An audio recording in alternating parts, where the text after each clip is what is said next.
ചെന്നൈയിലേക്കുള്ള യാത്രാമധ്യേയാണ് വിനീത് ശ്രീനിവാസൻ തന്റെ ജീവിതത്തിലെ ഏറ്റവും വേദനിപ്പിക്കുന്ന വാർത്ത കേട്ടത്. തന്നെ താനാക്കിയ ജീവനോളം സ്നേഹിച്ച അച്ഛൻ ഇനിയില്ല. യാത്രയുപേക്ഷിച്ച് വീട്ടിലേക്ക് ഓടിയെത്തി വിനീത്. കോഴിക്കോട് നിന്നും അനിയൻ ധ്യാനും എത്തി. ചേതനയേറ്റ ശ്രീനിവാസന്റെ മൃതദേഹത്തിനരികിലിരുന്ന് ഓർത്തോർത്ത് കരയുന്ന വിനീതും ധ്യാനും അവരെ ആശ്വസിപ്പിക്കാൻ ശ്രമിച്ച് പരാജയപ്പെട്ട് ഒടുവിൽ കൂടെ കരയുന്ന അമ്മ വിമലയും മലയാളി മനസ്സിൽ ഒരിക്കലും മായാത്ത നോവായിരിക്കും. തന്റെ മക്കൾക്കായി ഒരിക്കലും ശ്രീനിവാസൻ തീരുമാനങ്ങളൊന്നും എടുത്തിട്ടില്ല. തങ്ങളുടെ ഇഷ്ടത്തിനനുസരിച്ച് ജീവിക്കാൻ അവരെ അവരുടെ വഴിക്ക് വിട്ടു. കാലം അവരെ സിനിമയിലേക്ക് തന്നെ എത്തിച്ചു. കാലവും സിനിമയും ശ്രീനിക്ക് നൽകിയ റിട്ടേൺ ഗിഫ്റ്റുകളായിരിക്കും ഒരു പക്ഷേ അത്. മലയാള സിനിമ കണ്ട ഏറ്റവും വികാരനിർഭരമായ യാത്രയയപ്പുകളിലൊന്ന് നൽകിയാണ് ശ്രീനിവാസനെ കഴിഞ്ഞ ദിവസം മലയാളക്കര യാത്രയാക്കിയത്. സോഷ്യൽ മീഡിയ പോസ്റ്റുകളിൽ നിറയുകയാണ് കാലാതീതനായ എഴുത്തുകാരൻ.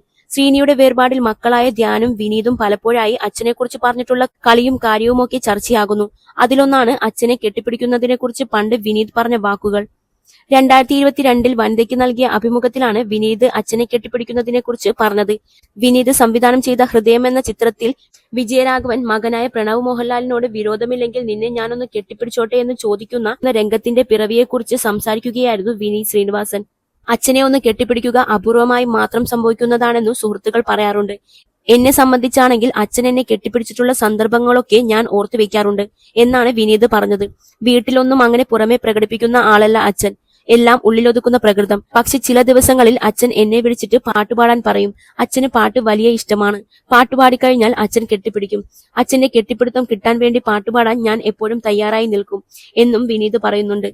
അച്ഛനെ കെട്ടിപ്പിടിച്ച മറ്റൊരു സന്ദർഭം കൂടി വിനീത് ഓർക്കുന്നുണ്ട്. വിനീത് സംവിധാനം ചെയ്ത ആദ്യ ചിത്രമായ മലർവാടി ആർട്സ് ക്ലബ്ബ് റിലീസായ ദിവസമായിരുന്നു അത്. സിനിമ എങ്ങനെയാകുമെന്ന ആശങ്കയിലായിരുന്നു ഞാൻ. അന്ന് അച്ഛൻ വീട്ടിലുണ്ട്. എങ്ങനെയുണ്ട് സിനിമ എന്ന് അച്ഛൻ എന്നോട് ചോദിച്ചു. എന്റെ കണ്ണു നിറഞ്ഞു. എനിക്കൊന്നും പറയാനുണ്ടായിരുന്നില്ല.